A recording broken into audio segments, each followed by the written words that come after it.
শয়তানরে দুশ্মন বানায় নিবে, শয়তানের চ্যালেঞ্জকে ভেঙে দিবেন। আশা নিয়ে প্রতিদিন আল্লাহর কাছে তাওবা করবেন, আল্লাহ পাক ঠিকই মাফ করে দিবেন। প্রতিনিয়ত মালিকের কাছে ক্ষমা চাবেন, মালিক মাফ করে দিবে। ক্ষমা চাওয়ার মতো যদি চাইতে পারেন, অবশ্যই যিনি মাফ করে দিবেন তিনি কে? ইন্নাল্লাহা ইয়াবসুতু ইয়াদাহু বিল্লাইল লিয়াতুবা মুসিউন নাহার।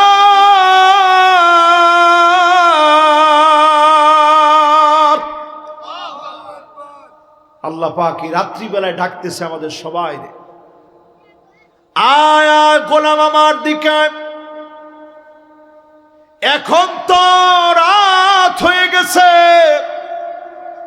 দিনের বেলায় গুনাহ করে ফেলেছিলি,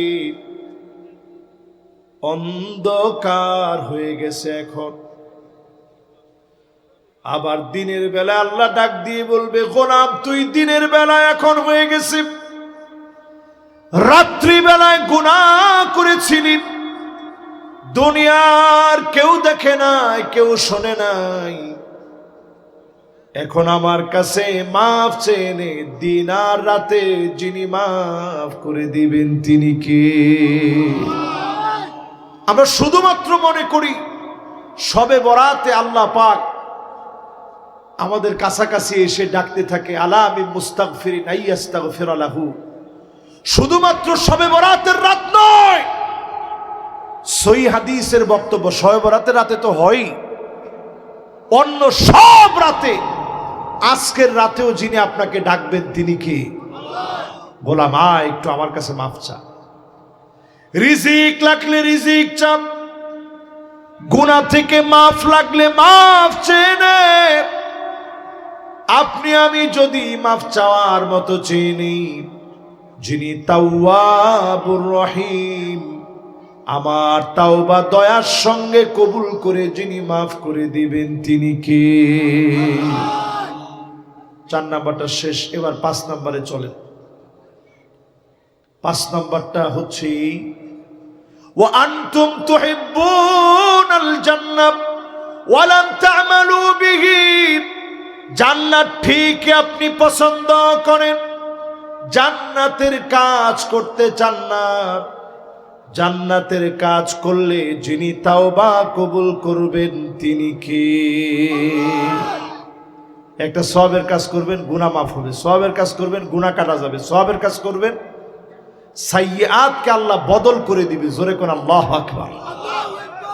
তাহলে আমার সামনে যারা বসছেন, এই মুহূর্তে যারা বসা আছেন, একটু হিসাব করে বলেন তো দেখি, আজকে থেকে যদি নিয়ত করেন যে জান্নাতের কাজ করবেন, কিছু কষ্ট করতে হবে, কিছু কষ্ট, বেশি কষ্ট না, কিছু কষ্ট। জোরে কর, জান্নাতের জন্য কি কষ্ট? কিছু কষ্ট। আমি সেদিন এটিএম আজহার সাহেবের একটা বক্তব্য দেখতেছিলাম, সাক্ষাৎকারে ওনাকে বলা হচ্ছে যে আচ্ছা ফাঁসির রায় যে হইল, আপনার কি ভয় লাগে নাই? এটিএম আজহার সাহেব তিনি বলছিলেন যে না, আমার একটু ভয় লাগে নাই। ফাঁসির রায় যখন হয়েছে তখন আমার শারীরিক অবস্থা চেক আপ করার জন্য আসছে ডাক্তার। তো চেক করতে যখন আসছে, ডক্টররা দেখছে সব একেবারে নরমাল আছে, একটু হার্টবিটও বেড়ে যায় না রায় শোনার পরে। তো রায় শোনার পরে যখন হার্টবিট বাড়ে নাই, ওনার ডাক্তাররা বলতেছে আপনি ঠিকঠাক আছেন কেমনে? এই কথা শোনার পরে আপনার হার্টবিট বাড়ে নাই কেমনে? উনি নিজের মুখে বলতেছে আমার হার্টবিট বাড়ে না এই জন্যে, কারণ আমরা প্রত্যেকেই তো গুনাহগার। কুল্লু বানি আদম খাত্তা, সব বনি আদমের গুনাহ আছে। ও খায়রুল খাত্তাইনা তাওয়াবুন, সবাই তো আমরা গুনাহ করছি। কয়জনের তাওবা কবুল হয়েছে আমরা তো জানি না। তবে হ্যাঁ, যদি আমার মরণটা হয় শাহাদাতের মৌত, হয়তো এই উসিলায় আল্লাহ আমারে মাফ করে দিতে পারে। জোরে কোন আল্লাহু আকবার। শাহাদাতের এই তামান্না নিজের ভিতরে জাগ্রত করেন। বিছানায় শুয়েও যদি মারা যান, হাদিসের ভিতরে আসছে মান আরাদা শাহাদাতা বিসিদকিন বাল্লাগাহুল্লাহু মানাজিলাশ শুহাদা ওয়া ইন মাতা আলা ফিরাশিহি। শাহাদাতের তামান্না যদি হৃদয়ে লালন করেন, ঘুমের ঘরেও যদি বিছানায় শুয়ে মারা যান, জ্বরের ঘরেও যদি মারা যান, শহীদ হিসাবে যিনি কবুল করে নেবেন তিনি কে? তাহলে এবার একটু বলেন তো দেখি, আমরা কোনো কাজে কি নবীজির সুন্নত মানি? রাত্রে খাওয়ার সময় পেটটা ভরে খাই। আমরা ঘুমাতে গেলে ডান দিকে ফিরে ঘুমাই না, ছোট থেকে শুরু করে আস্তে আস্তে। এই ডান দিকে নবীজি ডান গালটার নিচে এই ডান হাতটা দিয়ে এরপরে ঘুমাতেন। কয়জন এভাবে ঘুমান? আসলে এভাবে আমরা ঘুমাই না। নবীজি সাল্লাল্লাহু আলাইহি সাল্লাম ঘুমানোর আগে কিছু দোয়া পড়তেন, দোয়াগুলো আমরা পড়ি না। আয়াতুল কুরসিটা নবীজি পড়তেন। আল্লাহুম্মা বিসমিকা আমুতু পড়েননি? পইরা এরপরে ঘুমাইতে যান। মোবাইলটা একটু দূরে রাখেন, এটা থেকে একটা রেডিয়েশন বের হয়।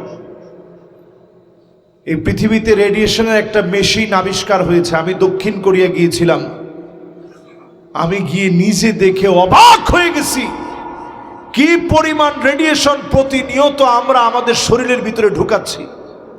এই যে আমার সামনে যে মোবাইলটা আছে, এই মোবাইলটা যদি গিলাফ দিয়ে ঢেকে না রাখেন, এই যে এটা স্যামসাং অরিজিনাল, এই গিলাফটা বানাইছে যাতে করে রেডিয়েশন না আসে। এরকম যদি গিলাফ দিয়ে ঢেকে রাখেন তাইলে হয়তো রেডিয়েশনটা আসলো না। হাতে যে গড়ি পড়ছেন এটা থেকে একটা রেডিয়েশন যাবে। শরীর সেকেন্ডে নিতে পারে যতটুকু রেডিয়েশন, এর চাইতে কত গুণ বেশি রেডিয়েশন আমরা দিচ্ছি, যেটা আমাদের মস্তিষ্কের হাড়গুলার ভিতরে গিয়ে বাড়ি দিচ্ছে। ছোট ছোট বাচ্চারা যখন মোবাইল চালায়, এখন ব্রেনের ভিতরে রক্তের হ্যামারাইজ হয়, ব্রেন স্ট্রোক করে 14-15 বছরের বাচ্চা। শুধুমাত্র কারণ হচ্ছে অতিরিক্ত মোবাইল চালানো, এটা ব্রেন নিতে পারে না।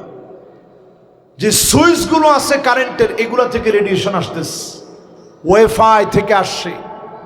আমরা যে ওভেন ব্যবহার করি, যে ওভেন দিয়ে আমরা এখন গরম করে এরপরে রান্নাবাড়া করে খাই, সে ওভেন থেকে রেডিয়েশন আসছে, ফ্রিজ থেকে রেডিয়েশন আসছে। চতুর্দিক থেকে যে পরিমাণ রেডিয়েশন আসতেছে, এই রেডিয়েশনগুলোকে যদি আপনি মিলান, একটা জ্বলন্ত আগ্নেয়গিরির মতো প্রতিনিয়ত আমার চারপাশে চলতেছে। যত আকাশ প্রযুক্তি দেখতেছেন, তত বেশি আমাদের ধ্বংসের কারিগর আমরা নিজেরা নিজেদেরকে বানাচ্ছি। এই সময় আমরা কয়জন লোক সুন্নত মানি? অধিকাংশ লোক কোনো কাজের ভিতরে আমরা সুন্নত মানি না, ঠিক কিনা বলেন? 4 নম্বরে প্রিয় ভাইরা আমার, তাওবা কবুল হবে কখন? ওয়া আনতুম তারিফুনা আন্না শাইতানা আদুকুম। এই কথা সবাই আমরা জানি, প্রতিনিয়ত শয়তান আমাকে জাহান্নামের দিকে নিয়ে যাবে। ওয়া ওয়াফাকতুমু,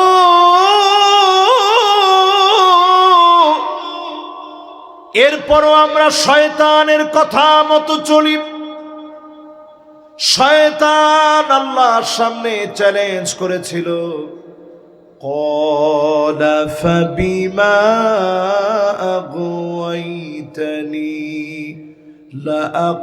লাআকউদান্না লাহুম সিরাতাকাল মুস্তাকিম ثم لآتينهم من بين أيديهم ومن خلفهم وعن أيمانهم وعن شمائلهم ولا تجد أكثرهم شاكرين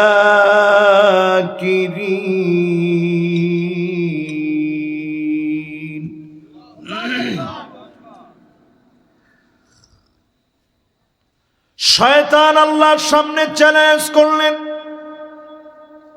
এই মানুষের কারণে যেহেতু জান্নাত থেকে আমি বেরোবো না, অবশ্যই আমি দেখে নেব কেমন করে মানুষগুলা জান্নাতে যায়।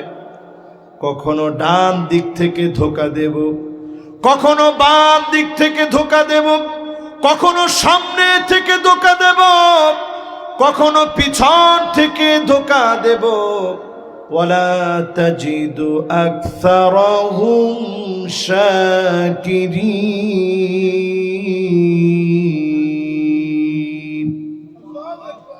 দেখেন কোরআন কি বলছে। কোরআন বলতেছে, শয়তানের বক্তব্য আল্লাহ কোরআনের মধ্যে কোট করছে, বলতেছে অধিকাংশ লোকদেরকে আপনি পাবেন না যারা কৃতজ্ঞতা আদায় করবে। আল্লাহ পাক শয়তানের সেই প্রশ্নের উত্তরে আল্লাহ জানায় দিলেন চ্যালেঞ্জের মোকাবেলায়, লা তাকনাতু মির রাহমাতিল্লাহ,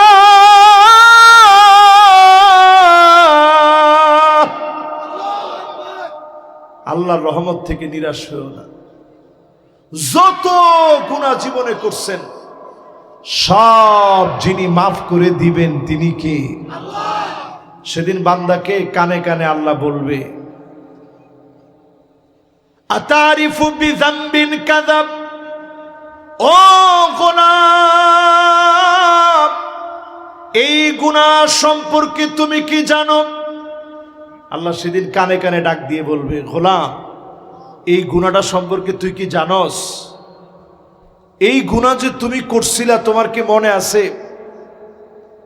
বান্দা সেদিন কেঁদে ফেলবে, মালিকের সামনে বলবে, আল্লাহ আমি স্বীকার করতেছি এই গুনাহটা আমি করছি। আল্লাহ পাক বলবে, গোলাম আমি তোর গুনাহটা এতদিন গোপন রেখেছিলাম, আজ আমি আল্লাহ তোরে মাফ করে দিলাম। গোপনে গোপনে গুনাহ করেছে, গোপনে গোপনে আপনি মাফ চেয়ে নেন, ওই গুনাহগারের গুনাহ আল্লাহ মাফ করবে না। যে প্রকাশ্যে গুনাহ করে বুক ফুলায়া গুনার কথা বলে, এমন জালেমকে যিনি মাফ করবে না তিনি কে? সূরা হুদের একটা আয়াত নাজিল হওয়ার পর নবীজির মাথার চুল পেকে গেছে। মনোযোগ আছে না সবার? মাশাআল্লাহ, জোয়ান একজন কোনায় যান, বসেন না বাজান, বসে গেছে মাশাআল্লাহ। এমনি বিদেশ যাইব, বাপ লক্ষণ ভালো। ওমা এরপর তো যায়, এরপর তো বয় না তো মাশাআল্লাহ, বইয়ে মাশাআল্লাহ হেতেলে দোয়া করে দিয়েছে, এদের বিদেশ পর্যন্ত যাইবে, এরপরও যায়, চলে যায় মাশাআল্লাহ। এবার ঠিক আছে, তুই বাজি লিখি রাখ, তোর কাজ হয়ে গেছে ইনশাআল্লাহ। ইনশাআল্লাহ কর। তাইলে আমরা 4 নম্বরে আসি। কয় না, বার বেশিক্ষণ নাই তো, 4টা শেষ, আর মাত্র 6টা বাকি আছে, এই তো শেষ ওয়াজ। এই 4 নাম্বারটা একটু নিজেরা একটু বারবার মনের মধ্যে প্রশ্ন করে দেখেন তো দেখি। শয়তানরে সবাই জানি, শয়তান আমাদের দুশ্মন, কিন্তু শয়তানের কথা মতো চলি এরকম লোক কম না বেশি? কি পরিমাণ বেশি একটু হিসাব করেন। আজকে যারা ফজরের নামাজ পড়েন নাই, ফজরের সময় ঠিকই আজান, এখন চতুর্দিকে যেভাবে আজান হয়, যেতে ঘুমাই থাকে, এতে আসলে মানুষের মধ্যে পড়ে না আর কি।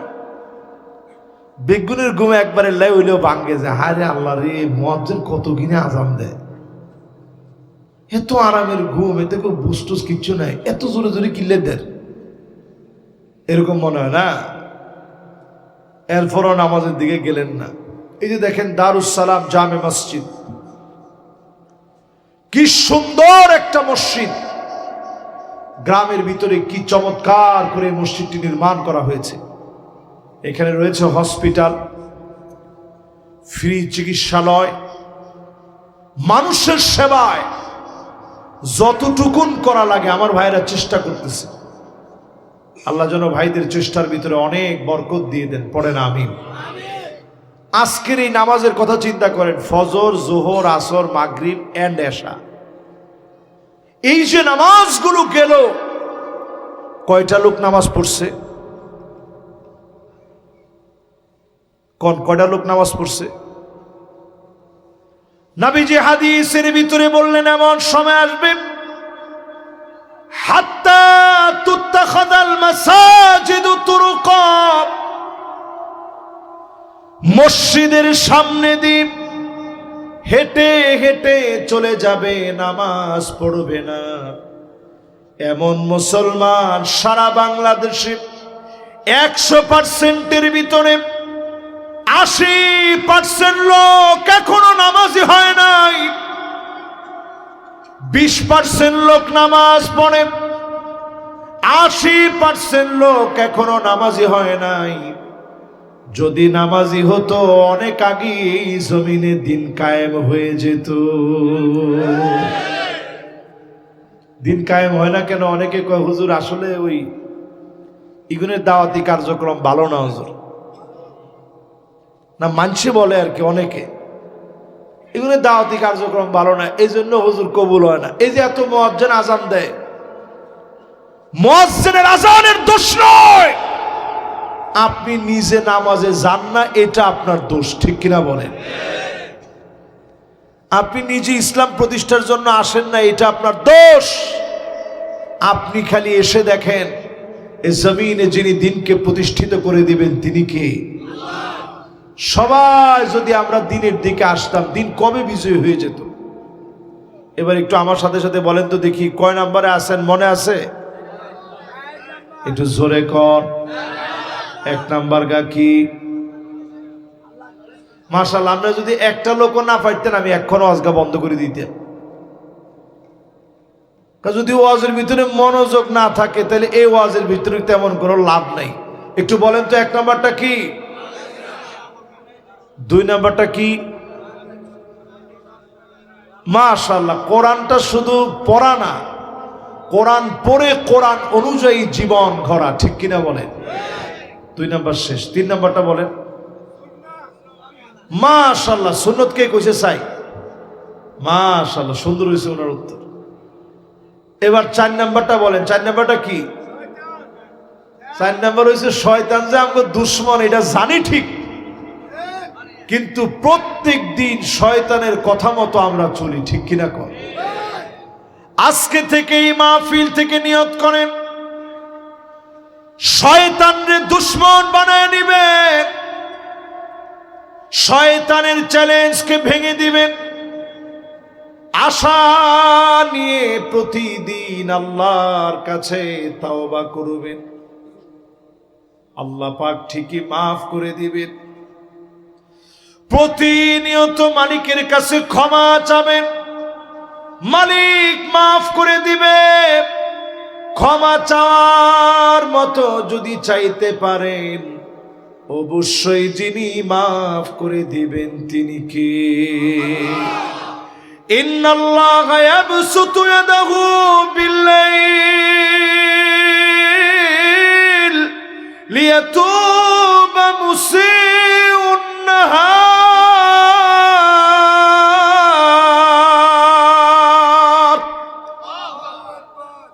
আল্লাহ পাক এই রাত্রিবেলায় ডাকতেছে আমাদের সবাই, আয় আয় গোলাম আমার দিকে। এখন তো রাত হয়ে গেছে, দিনের বেলায় গুনাহ করে ফেলেছিলি, অন্ধকার হয়ে গেছে এখন। আবার দিনের বেলায় আল্লাহ ডাক দিয়ে বলবে, গোলাম তুই দিনের বেলায় এখন হয়ে গেছে, রাত্রি বেলায় গুনাহ করেছিলি, দুনিয়ার কেউ দেখে নাই, কেউ শোনে নাই, এখন আমার কাছে মাফ চেনে দিন আর রাতে যিনি মাফ করে দিবেন তিনি কে? আমরা শুধুমাত্র মনে করি শবে বরাতে আল্লাহ পাক আমাদের কাছাকাছি এসে ডাকতে থাকে, আলা আমি মুস্তাগফিরিন আইয়াস্তাগফির লাহু। শুধুমাত্র শবে বরাতের রাত নয়, সহিহ হাদিসের বক্তব্য শবে বরাতের রাতে তো হয়, অন্য সব রাতে, আজকের রাতেও যিনি আপনাকে ডাকবেন তিনি কে? গোলাম আয় একটু আমার কাছে মাফ চা। রিজিক লাগলে রিজিক চাপ, গুনাহ থেকে মাফ লাগলে মাফ চেয়ে নে। আপনি আমি যদি মাফ চাওয়ার মতো চিনি, যিনি তাওয়াবুর রহিম, আমার তাওবা দয়ার সঙ্গে কবুল করে যিনি মাফ করে দিবেন তিনি কে? 4 নাম্বারটা শেষ, এবার 5 নাম্বারে চলেন। 5 নাম্বারটা হচ্ছে ওয়া আনতুম তুহিব্বুনাল জান্নাহ ওয়া লাম তা'মালু বিহি। জান্নাত ঠিক আপনি পছন্দ করেন, জান্নাতের কাজ করতে চান না। জান্নাতের কাজ করলে যিনি তাওবা কবুল করবেন তিনি কে? একটা সওয়াবের কাজ করবেন, গুনাহ মাফ হবে। সওয়াবের কাজ করবেন, গুনাহ কাটা যাবে। সওয়াবের কাজ করবেন, সাইয়্যাতকে আল্লাহ বদল করে দিবে। জোরে কোন আল্লাহু আকবার। তাহলে আমার সামনে যারা বসছেন, এই মুহূর্তে যারা বসা আছেন, একটু হিসাব করে বলেন তো দেখি, আজকে থেকে যদি নিয়ত করেন যে জান্নাতের কাজ করবেন, কিছু কষ্ট করতে হবে, কিছু কষ্ট, বেশি কষ্ট না, কিছু কষ্ট। জোরে কর, জান্নাতের জন্য কি কষ্ট?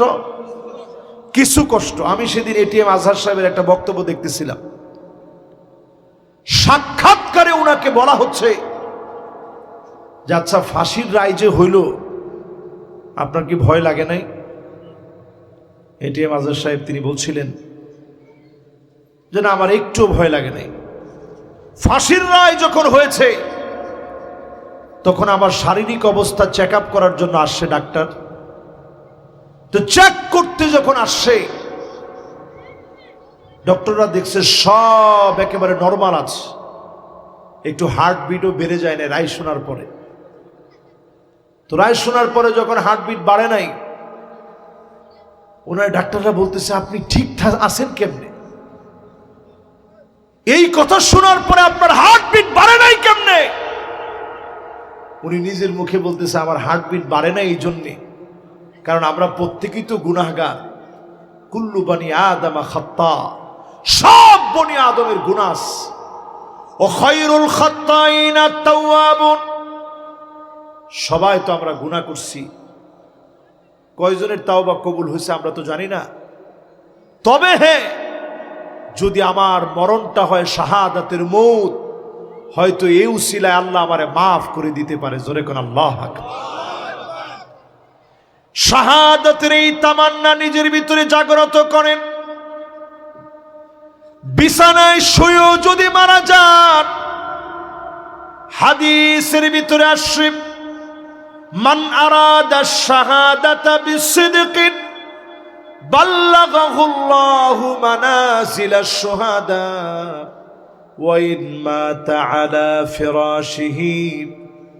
শাহাদাতের তামান্না যদি হৃদয়ে লালন করেন, ঘুমের ঘরেও যদি বিছানায় শুয়ে মারা যান, জ্বরের ঘরেও যদি মারা যান, শহীদ হিসাবে যিনি কবুল করে নেবেন তিনি কে?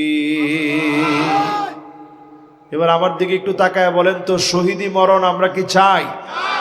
জোরে বলেন চাই।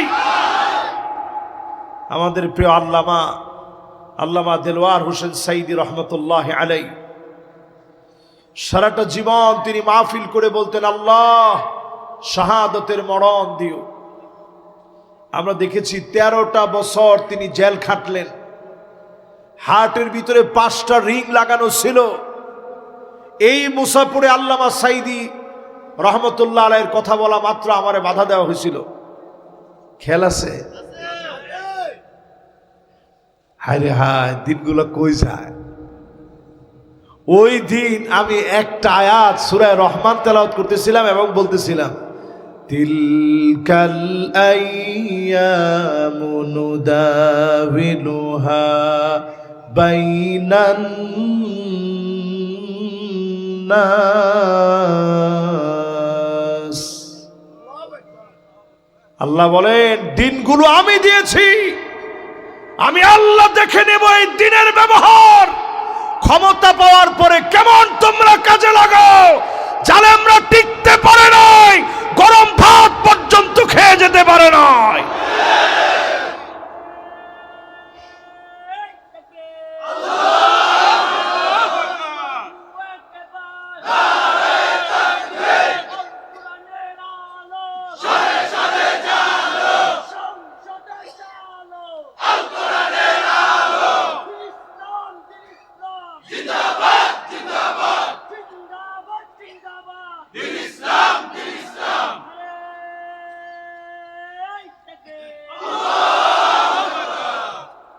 আলহামদুলিল্লাহ, দেখেন কিরকম স্লোগান দিছে। এই যে এরা হচ্ছে বর্তমান হাদির উত্তরসূরি। জোরে কোন আল্লাহু আকবার। খুব বেশি বয়স লাগে না তো, মাত্র 32 বছর বয়স। দেখেন 32 বছর বয়সে শাহাদাতের তামান্নার কারণে হাদিকে আল্লাহ পাক জগৎ বিখ্যাত বানায় দিয়েছে, ঠিক কিনা বলে? আল্লামা দেলওয়ার হোসেন সাইদি রহমতুল্লাহ আলাইহির কথা বলছিলাম তো, হুজুর সব সময় শহীদি মরণের কথা বলতেন। যেই দিন মাগরিবের সময় আমরা দেখতেছিলাম যে হুজুর নামতেছে দুইজনের কাঁধে ভর দিয়ে, এমন একটা সুন্দর হাসি উনি দিছিলেন। বিশ্বাস করেন, হাসিটা দেখা মাত্র আমার কাছে মনে হয়েছে তিনি বোঝা দিলেন 13 বছর জেল খাটানোর পরেও জালেমরা মাজলুমের একবারের কোন হিম্মত তারা কমায় দিতে পারে না। তিনি দুইজনের কাঁধে বর দিয়ে নামতেছে, তখনও হাসি দিয়ে বলতেছে কেমন আছেন আপনারা, ভালো আছেন? এই যে কথাটা বলে উনি বুঝায় দিলেন জালেম যারা, তোমরা আমাদের ইমানি হিম্মত কমাতে পারো নাই। জোরে কোন আল্লাহু আকবার। এখানে যারা যারা বসছেন আজকে থেকে কিছু কিছু আমল করেন, শুধুমাত্র জান্নাতে যাওয়ার জন্যই কিছু আমল করেন। কি আমল করবেন? আর কিছু পারেন নাই। এই যে দেখেন মাশাআল্লাহ, আমার ভাই আমার পাশে বসা আছে, এই উনিও আছে পিছনে, এদিকে আছে দুইজন। দেখেন এই যে কয়টা, এই যে মাশাআল্লাহ দাড়ি পাকা যারা আছেন, কয়েকটা দাড়ি যাদের পাকছে, আমাদের দাড়ি এখনো পুরা পাক ধরে নাই, ধরবে আস্তে আস্তে। ধরবে না ভাই? আমার এটাও কয় না, ধরবো না যদি হায়াতে থাকে। আজকে শেষ হলে তো শেষ। এই যে দেখেন দাড়িগুলো পাকছে। রাসূল সহিহ হাদিসের মধ্যে বলছে মান শাবা শাইবাতান ফিল ইসলাম, ইসলামের জন্য যদি তুমি দাড়ি চুল, ইসলামের জন্য যদি আপনার পাকে, এই ইসলামের জন্য যাদের দাড়ি চুল পেকে গেছে, হারামাহুল্লাহু আলাইহিন নার, জাহান্নামের আগুন আল্লাহ পাক আপনার জন্য হারাম বানায় দিবে। তোমরা সুবহানাল্লাহ কইলেন না তো? জোরে কোন সুবহানাল্লাহ। এই জন্য আমি যতগুলা চুল পাকছে, মাথায় বেশ কয়েকটা চুল পাকে গেছে। টুপি পরে থাকলে এমনি একটা ওজনের টুপি তো, ভারী টুপি তো, এই জন্য অনেকগুলা চুল পাকছে। তারা চুলগুলা ধীরে ধীরে দেখি, আর আমি নিজের মনেরে নিজে বলি, যা এই চুলগুলো যদি আল্লাহ আপনার জন্য পাকতো, এই চুলগুলো যদি দিনের জন্য পাকাইতে পারতাম। মান শাবা শাইবাতান ফিল ইসলাম, ইসলামের জন্য যদি চুলগুলা পাকাতে পারতাম, জেলখানায় জুলুম নির্যাতনে পড়ে আমার দাড়ি চুল যদি পেকে যায়, জুলুম নির্যাতনের কারণে যদি আপনার দাড়ি চুল পেকে যায়, অঘুমা থাকতে থাকতে আপনার দাড়ি চুল পেকে গেছে, হারামাহুল্লাহু আলাইহিন নার,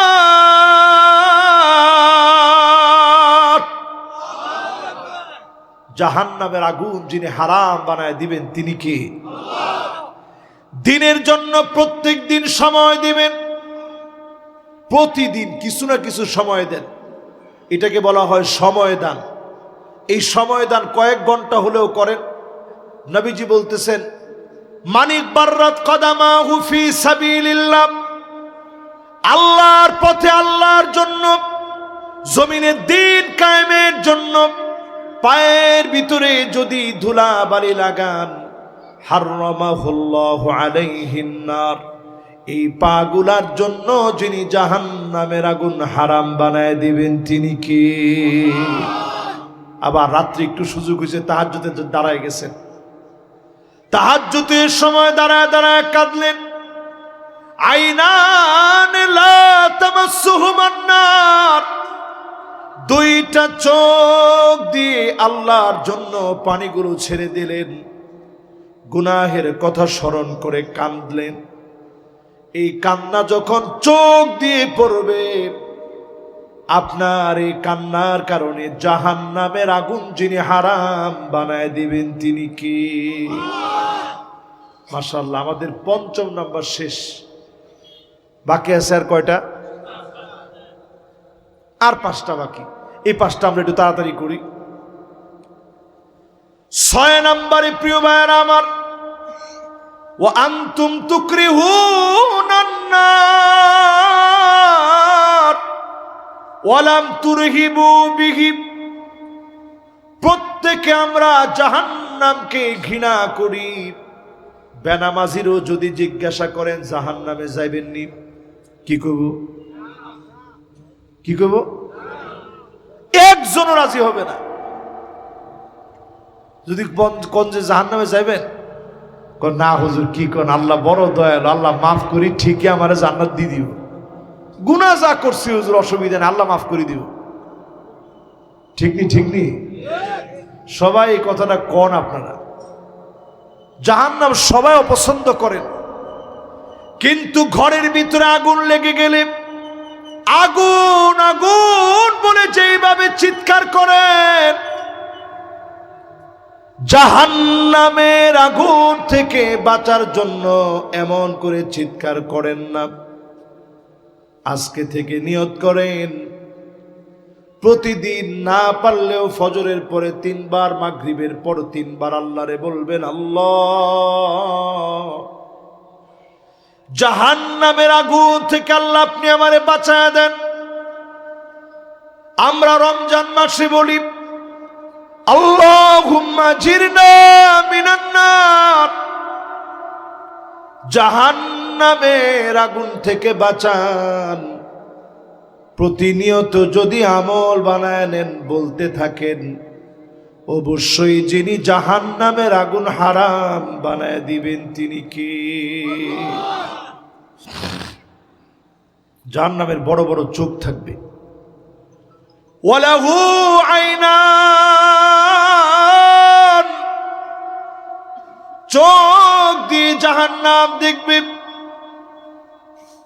একটা লোক যেন আযাব থেকে বের হতে না পারে।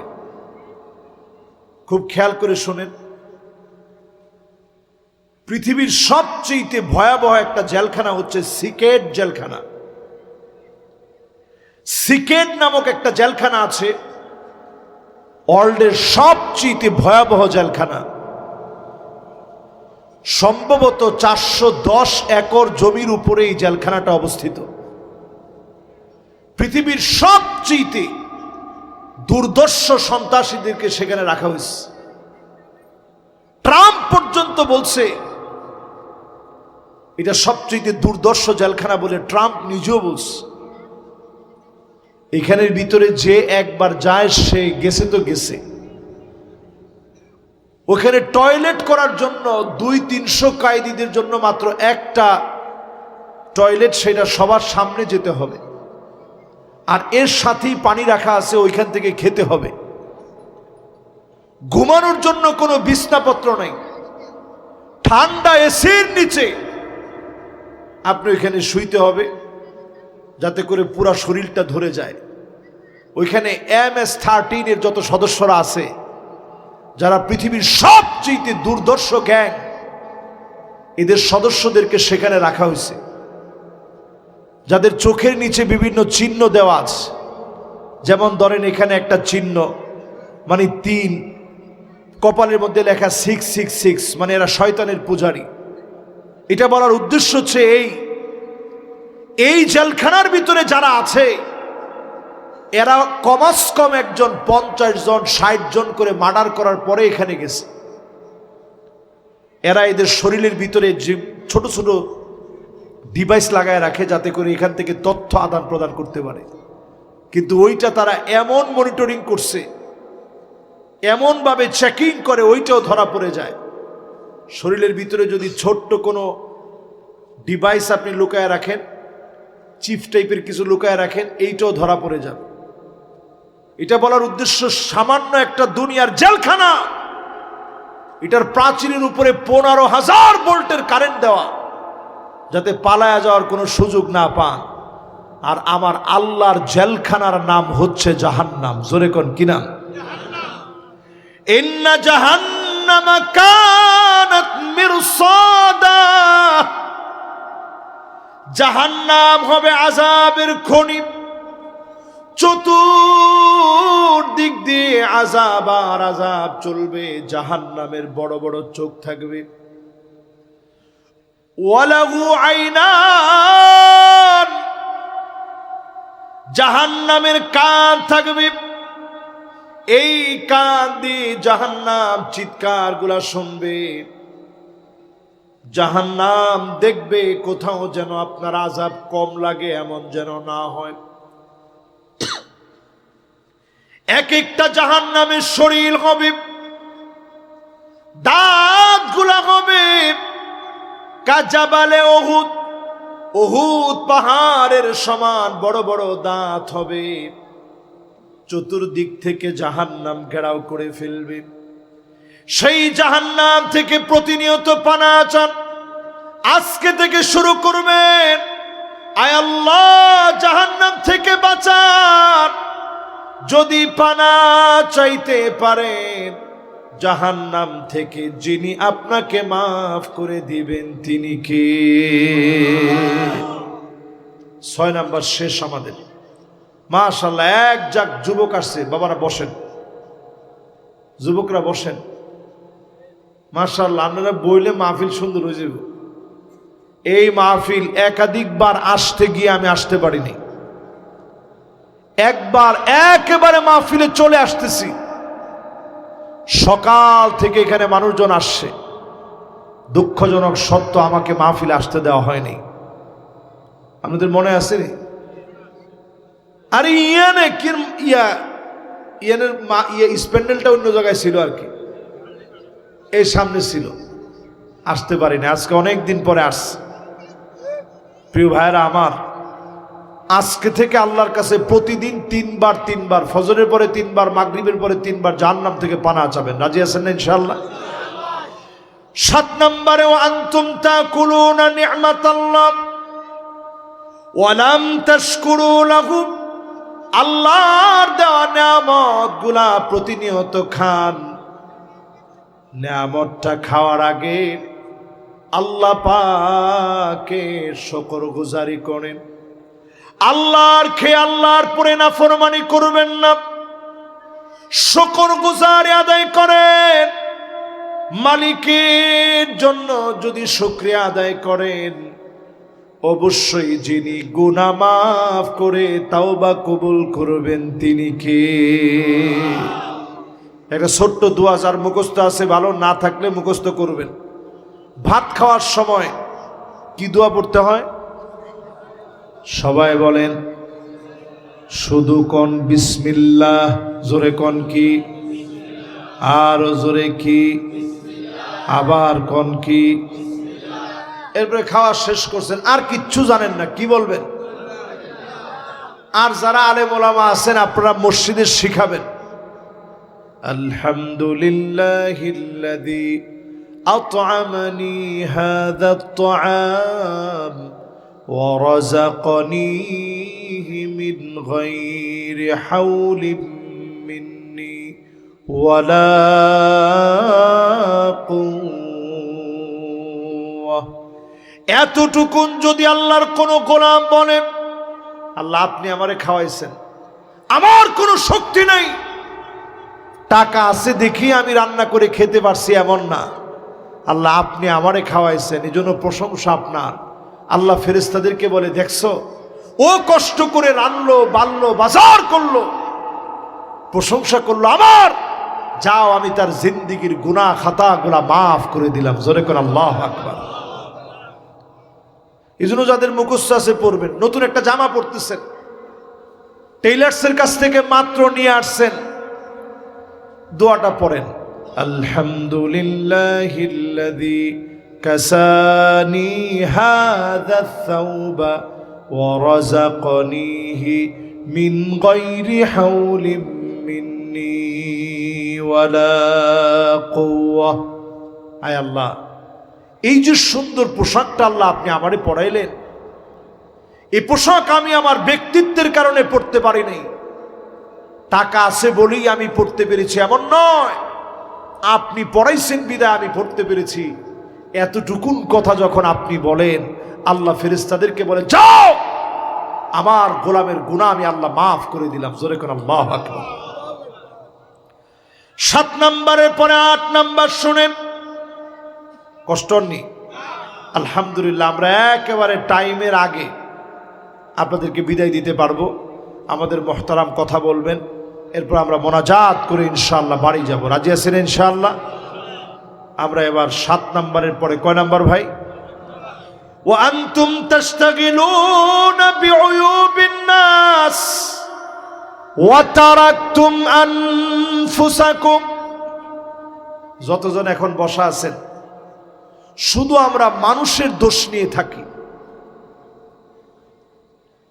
এই মানুষের দোষ নিয়ে থাকার কারণে আমাদের তওবা কবুল হয় না। এটাকে আরবিতে বলে গীবাহ, বাংলায় বলে গীবত।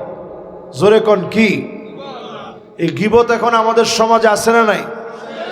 সবচেয়ে বেশি হয় চায়ের দোকানে।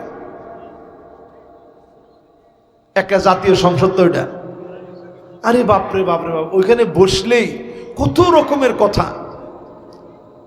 এই যে গীবত আপনি করতেছেন, কয়েকটা জায়গা ছাড়া গীবত করা জায়েজ নেই। অনেকে মনে মনে বুঝে নিছেন যে হুজুর চায়ের দোকানে তাহলে গীবত করা জায়েজ আছে মনে হয়।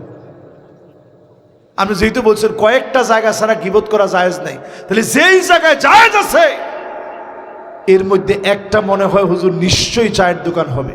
আরে না মিয়া, গীবত করতে পারবেন ওই জায়গায় যেই লোকটা গুমরাহ হয়ে গেছে চিরতরে, যার গুমরাহি এই জাতির সামনে তুলে ধরা দরকার। ওই লোক যত কষ্টই পান, ওইটার নাম গীবত নয়। গুমরাহি থেকে বাঁচার জন্য যেটা করা হয় এটার নাম ইসলাহ।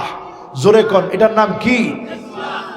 যেমন দেওয়ানবাগির বন্ডামি যদি আপনি না বলেন তাহলে মানুষ কেমনে জানবে? এজন্য বন্ডদের বন্ডামিগুলা তুলে তুলে ধরে ধরে ধরে ধরে ধরে ধরে ধরায় দেওয়া, এটার নাম ইসলাহ। আপনার স্ত্রী এমন অন্যায় করে ফেলছে, আপনি তার সংশোধনের জন্য গিয়ে কথা বলছেন তার বাবার সঙ্গে, এটার নাম ইসলাহ। জামাইয়ের এমন বিষয় দেখে ফেলছেন, স্ত্রী সংশোধনের জন্য গিয়ে শাশুড়ির কাছে গিয়ে বলছেন আম্মা একটু আপনি বুঝাই দিন। যিকরুকা আখাকা বিমা ইয়াকরাহ, ভাই শুনলে কষ্ট পাবে, কিন্তু ইসলাহের জন্য যদি হয় ওইটা গীবত হবে না। আর ইসলাহের নিয়ত সারা যা করবেন এটার নাম কি?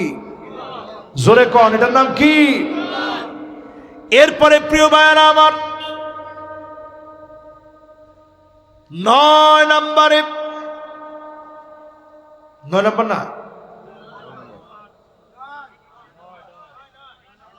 9 না, খারান খান আমি মিলাই চাই। 8 শেষ হয়ে গেছে না? মাশাআল্লাহ 8 শেষ হয়ে গেছে। তাহলে মানুষের গীবত না করে নিজের দোষগুলা দেখেন, পারবেন তো ইনশাআল্লাহ? মাশাআল্লাহ। এবার শেষ 2টা অত্যন্ত হৃদয় বিদারক, দিল থেকে শুনে। ওয়া আনতুম তারিফুনা আন্নাল মাউতা হাক্কুন, সবাই জানি মৃত্যু নিশ্চিত হয়ে যাবে, একদিন আমারে মরে যাওয়া লাগবে। এই দুনিয়ার মায়া বাদ দিয়ে আল্লাহর ডাকে সাড়া দেওয়া লাগবে। আল্লাহর কাছে যাওয়ার আগে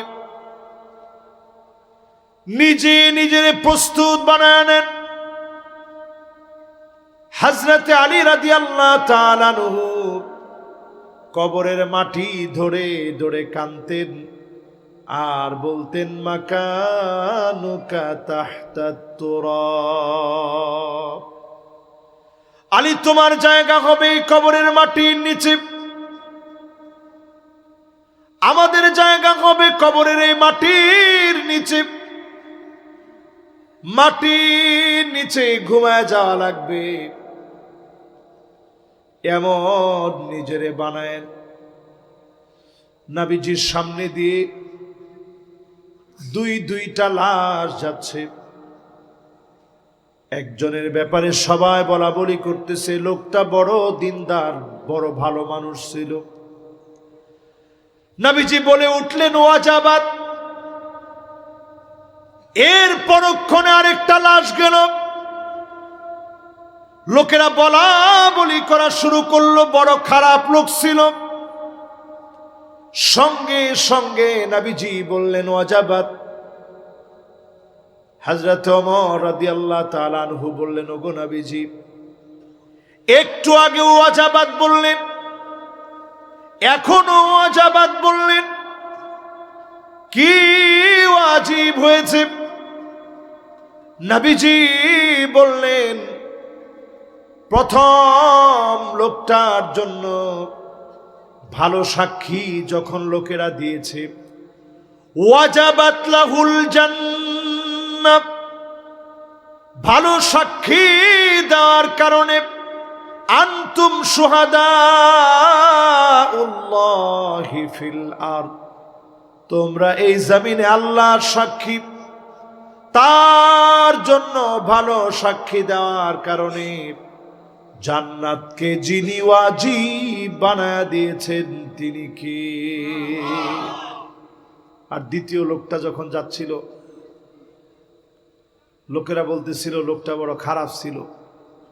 ওইখানেও আমি ওয়াজাবাত বলছি এই জন্য, ওয়াজাবাত লাহুল জাহান ওয়াজাবাত লাহুন নার, আনতুম শুহাদাউল্লাহি ফিল আরদ, তোমরা এই জমিনে আল্লাহর সাক্ষী। তার জন্য জাহান্নামের আগুন ওয়াজিব হয়ে গেছে। এই জমিনে যদি ভালো কাজ করে যেতে পারেন, নেককার হয়ে যেতে পারেন, আপনি কবরে চলে যাবেন।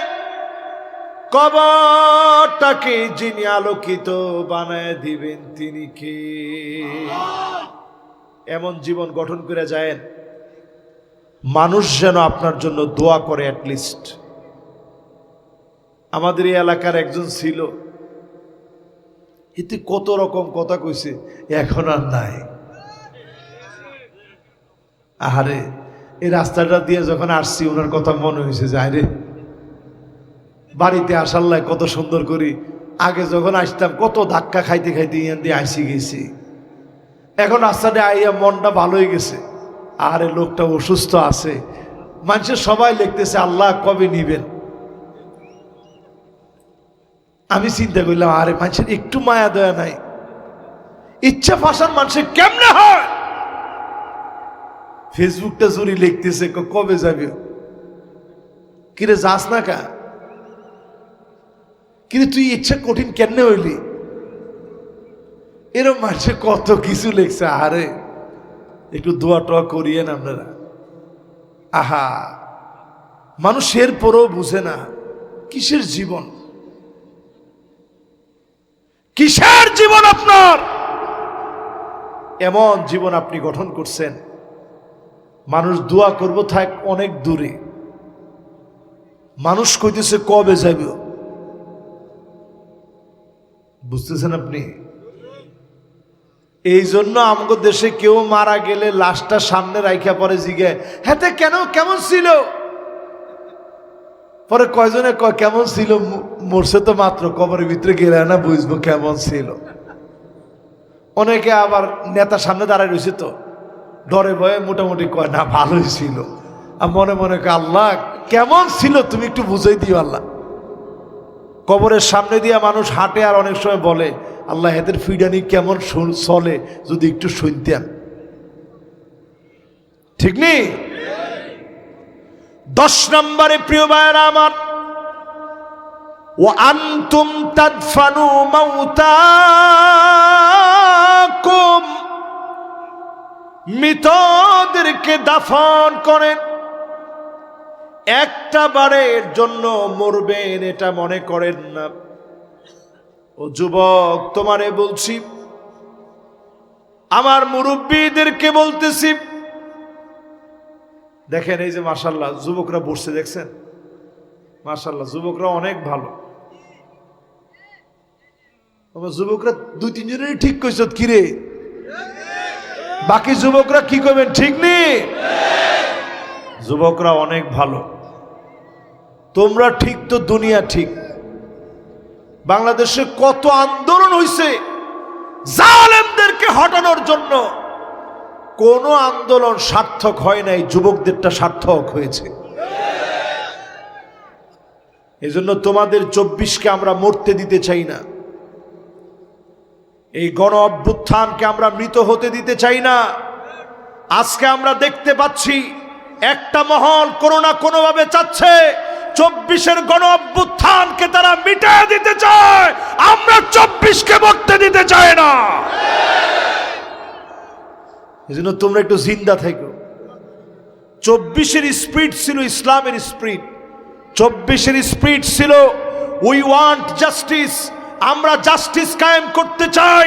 আজকের এই মাহফিলের ভিতরে পরিষ্কার ভাষায় বলি, জাস্টিস কায়েম হবে না আল্লাহর কোরআনকে যদি এস্টাবলিশ করা না যায়। প্রিয় ভাইরা আমার, 10 নাম্বার আমার শেষ কথা, মৃতদেরকে তোমরা দাফন করো, সেখান থেকে শিক্ষা নেও না। দাফন করার আগে শিক্ষা নেন। আপনার একদিন চলে যাওয়া লাগবে, কবরের মধ্যে ঘুমানো লাগবে। এই ঘুমের আগে যদি শিক্ষা নিতে পারেন, একদিকে আপনি ঘুমায় যাবেন, অন্যদিকে ঘুমটাকে যিনি শান্তিময় বানায় দিবেন তিনি কে? আরে যেদিন আপনার রেখে আসা হবে, আপনি আপনার ছেলের আওয়াজ শুনতে পাবেন, পায়ের আওয়াজ শুনবেন। হাত্তা ইয়াসমা সিমাআন আলাই, পায়ের আওয়াজ সেদিন আপনি শুনবেন, কাউরে আপনি আটকায় রাখতে পারবেন না। একজনও আপনার সঙ্গে যাবে না। হঠাৎ করে আপনি শুনবেন কে যেন বাতি জ্বালায় ফেলেছে। অন্ধকার কবরের ভিতরে বাতি দেখে অবাক হয়ে যাবে, কে গো তুমি? সেদিন আপনার নামাজ ডাক দিয়ে বলবে, নূরুন ওয়া বুরহানুন ওয়া নাজাহ।